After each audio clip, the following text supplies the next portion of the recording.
और सीधे हम चलेंगे ब्यूरो चीफ अशोक मिश्रा हमारे साथ जुड़े हैं, उनसे बात करेंगे। जी अशोक, अगर बिल्कुल देखा जाए जिस तरीके से मुख्यमंत्री नीतीश कुमार ने बाकायदा नाम लेकर ये कहा कि अगर पहले कंकड़बाग कोई व्यक्ति जाता था या पटना यूनिवर्सिटी जाता था तो शाम हो जाती थी उसे लौटने में गांधी मैदान और इस इलाके में, और कितनी दिक्कतें होती थी। अब सूरत बदल गई है।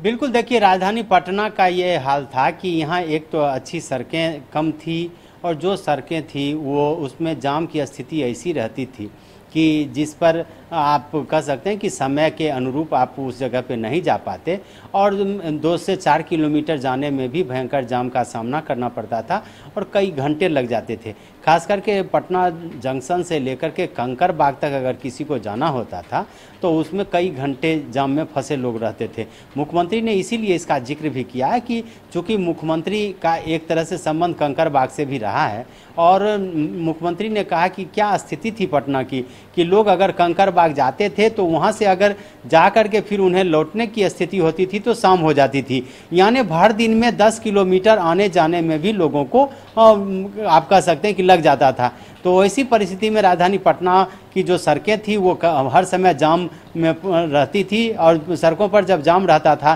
तो लोगों को आने जाने में काफ़ी कठिनाई होती थी। लेकिन फ्लाईओवर के निर्माण के बाद राजधानी पटना की सूरत बदली है और इसीलिए मुख्यमंत्री ने बार बार इसकी चर्चा की कि अब राजधानी वासियों को जाम से मुक्ति मिल रही है। और ख़ास करके जो राज्य सरकार की योजना है, अगर आप कहिए कि जो दीघा से लेकर के पटना सिटी तक जो गंगा के किनारे एक्सप्रेस वे बनाए जा रहे हैं वो अगर पूरे हो जाते हैं तो राजधानी पटना में जाम की स्थिति और काफ़ी कम होगी। तो ऐसी स्थिति में राजधानी वासियों को कहीं आने जाने में सुविधा होगी या बिहार के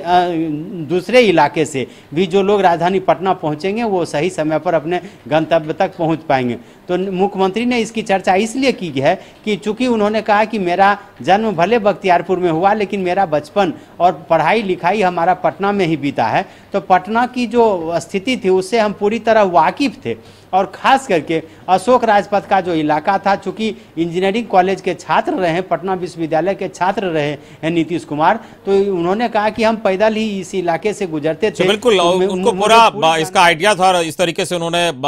इस बात को आज रखा और निश्चित तौर पर राजधानी वासियों को एक सौगात आज दी गई। इस पूरी बातचीत के लिए बहुत बहुत शुक्रिया आपका। तो